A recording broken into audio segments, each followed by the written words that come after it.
और राजनीति से जुड़ी खबरों की बात करेंगे अब 9 सेकंड न्यूज में। कांग्रेस सांसद राहुल गांधी का केंद्र सरकार पर बड़ा आरोप, बोले कि लद्दाख में चीन ने हड़पी जमीन। पीएम मोदी ने बोला झूठ, प्रधानमंत्री को अब देना चाहिए बयान। अपने नक्शे में अक्साई चीन और अरुणाचल को चीन ने बताया अपना हिस्सा। कांग्रेस नेता पवन खेड़ा ने कहा चीन से लड़ने की ताकत मोदी सरकार में नहीं है, ऐसा खुद एस जयशंकर ने कहा है। चीन के नक्शे पर कांग्रेस नेता आलोक शर्मा ने कहा सरकार नींद से जागे और चीन को जवाब दे। इंडियन नेशनल लोकदल के इंडिया गठबंधन में शामिल होने की खबर पर हरियाणा से कांग्रेस विधायक किरण चौधरी का बयान। कहा अगर INLD इस अलायंस का हिस्सा बनती है तो ये अच्छी बात है। दिल्ली में हुई बीजेपी महासचिवों की बैठक में देश भर के नगर पंचायत अध्यक्षों और मेयरों का सम्मेलन कराने पर फैसला हुआ। सूत्रों के हवाले से खबर, पीएम मोदी के बर्थडे पर सेवा कार्य करने की योजना पर भी मंथन। कर्नाटक के पूर्व सीएम बसवराज बोम्मई ने कहा कर्नाटक में सरकार बदलने के बाद आतंकी, संदिग्ध और इन्हें संरक्षण देने वाले सुरक्षित महसूस कर रहे हैं। कुछ नेताओं के बयानों से उन्हें बढ़ावा मिलता है। गरीब परिवारों की महिलाओं को 2000 रुपए प्रति महीना देने का वादा पूरा करेगी कर्नाटक की कांग्रेस सरकार। आज मैसूर में खड़गे राहुल और सीएम सिद्धारमैया गृह लक्ष्मी योजना की शुरुआत करेंगे। रक्षाबंधन पर पंजाब के मुख्यमंत्री भगवंत मान अमृतसर में 4000 से अधिक आंगनबाड़ी कार्यकर्ताओं को नियुक्ति पत्र सौंपेंगे। एक समारोह को भी करेंगे संबोधित।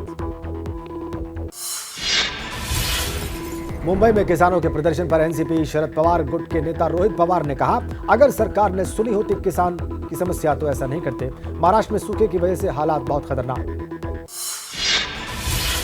किसानों के विरोध प्रदर्शन पर महाराष्ट्र के मुख्यमंत्री एकनाथ शिंदे का बयान। मैंने किसानों को बुलाया था, 15 दिन में उनके मुद्दों की होगी समीक्षा, निकाला जाएगा समाधान।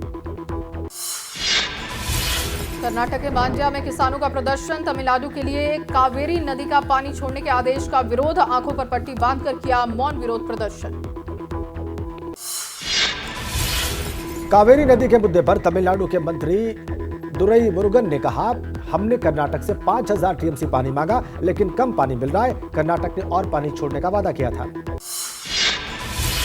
राजस्थान के टोंक में बीजेपी नेता प्रभुलाल सैनी ने कांग्रेस पर जमकर बोला हमला। सचिन पायलट पर किया पलटवार। कहा शायद कांग्रेस के नेताओं ने संविधान के अनुच्छेद 19 को पढ़ लिया।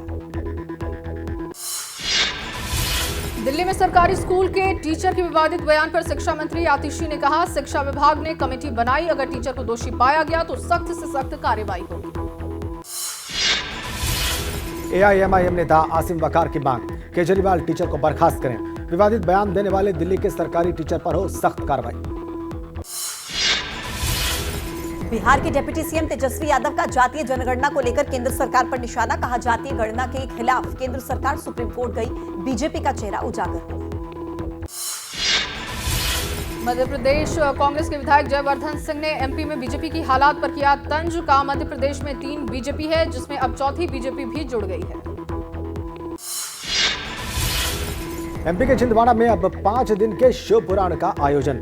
सिमरिया में पंडित प्रदीप मिश्रा करेंगे 5 दिवसीय शिव पुराण। छिंदवाड़ा और नागपुर के ट्रैफिक का रूट बदला।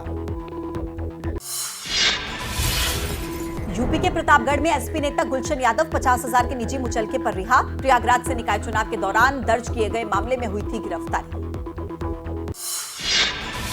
एसपी नेता स्वामी प्रसाद मौर्य के बयान पर यूपी के बरेली में महंत पंडित सुशील पाठक का बयान। कहा हिंदू धर्म पर टिप्पणी कर खुद अपने पूर्वजों पर ही टिप्पणी कर रहे हैं मौर्य। प्रयागराज में ब्राह्मण समाज के लोगों ने स्वामी प्रसाद मौर्य के खिलाफ पुलिस में शिकायत दी। पुलिस ने स्वामी प्रसाद मौर्य के खिलाफ FIR दर्ज कर उन्हें जेल भेजे जाने की मांग। यूपी के चित्रकूट में पद्म भूषण रामभद्राचार्य महाराज ने स्वामी प्रसाद मौर्य के बयान पर कहा स्वामी प्रसाद मौर्य पर मुझे टिप्पणी करना अच्छा नहीं लगता क्योंकि वो मूर्ख व्यक्ति है। बहुजन समाज पार्टी से निकाले जाने के बाद सहारनपुर में इमरान मसूद बोले। कहा मेरे पास लोग हैं, वोट है, नोट नहीं। मैं एक किसान आदमी हूं, मेरे पास पार्टी को देने के लिए इतने पैसे नहीं। यूपी के उन्नाव से सांसद साक्षी महाराज का बड़ा बयान। कहा कांग्रेस की सरकार होती तो चंद्रयान चांद पर जहां उतरा है वहां का नाम शिव शक्ति नहीं जिन्ना रखती। उत्तर प्रदेश के मुख्यमंत्री योगी आदित्यनाथ ने झांसी में मेजर ध्यानचंद हॉकी म्यूजियम का किया उद्घाटन। 100 विकास परियोजनाओं का लोकार्पण और शिलान्यास भी किया। कोलकाता में बंद दिवस को लेकर बुलाई गई सर्वदलीय बैठक। सीपीएम, कांग्रेस और बीजेपी ने किया बहिष्कार। बीजेपी 20 जून को बंद दिवस मनाने की कर रही है मांग। जैसे ही घड़ी का काटा दोपहर 2:30 पे आए, बबीता जी का दिल सास बहू साजिश के लिए मचल जाए।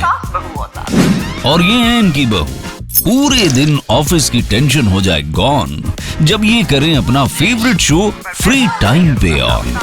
इनकी तरह आप भी देखिए अपना फेवरेट शो अपने टाइम पर और डाउनलोड कीजिए एबीपी लाइव ऐप अपने स्मार्ट टीवी पर।